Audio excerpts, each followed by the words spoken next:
Hello বন্ধুরা, গতকাল যেই চিকেন কাটার রেসিপি ভিডিওটা দিয়েছিলাম সেটাই আজকে পুরো তোমাদের রেসিপিটা দেখাচ্ছি। চলো, চিকেনটাকে কাট করে নিয়েছি। কেমন করে কাট করলাম দেখলে।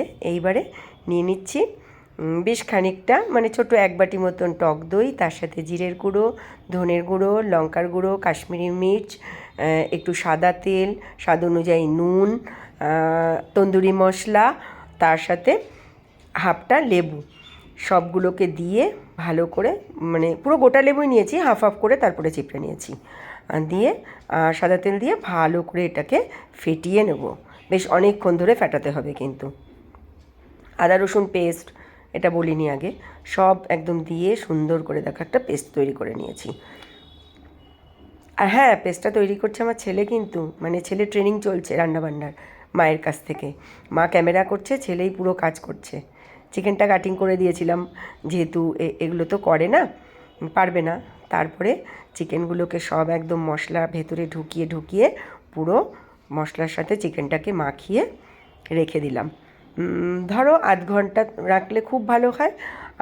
আমার কাছে অনেকটা সময় ছিল, আমি এগুলো সকালে করে নিয়েছি, আর তন্দুরিটা করব রাত্রিবেলা, সেই জন্য ফ্রিজে ঢুকিয়ে রেখে দিয়েছিলাম।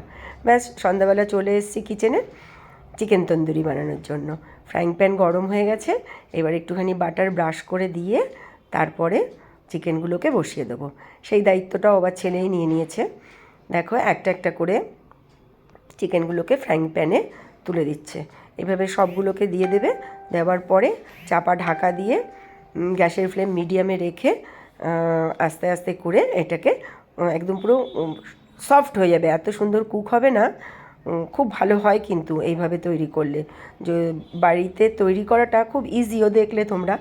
বাইরে খেতে দেওয়া তো সবসময় পসিবল হয় না, কিন্তু মন তো চায় বাড়িতে এরকম ধরনের স্পাইসি খাবার খেতে, বিশেষ করে ছেলে মেয়েদের জন্য। ছেলে মেয়েদের আবদার তো রাখতেই হবে। দেখো কি সুন্দর কালারগুলো হয়েছে। আর গ্যাসের ফ্লেমটা অবশ্যই কিন্তু মিডিয়ামে থাকবে, তাহলে ভেতরটা একদম জুসি হবে, সুসেদ্ধ হয়ে যাবে মাংসটা। এইভাবে দু একবার চাপা ঢাকা দিয়ে আবার খুলে উল্টে পাল্টে একদম রেডি, দেখো নামাবার জন্য। একটা প্লেটে টিস্যুর ওপরে তুলে নিচ্ছি, তাহলে কি হবে, এক্সট্রা যে অয়েলটা রয়েছে সেটা টিস্যুতে অ্যাবজর্ব করে নেবে। ব্যাস, আর কি, এরপরে খাবার পালা। একটুখানি গার্নিশিং করে নিয়েছি লেবু, শসা সব দিয়ে। কেমন হয়েছে বলো অবশ্যই।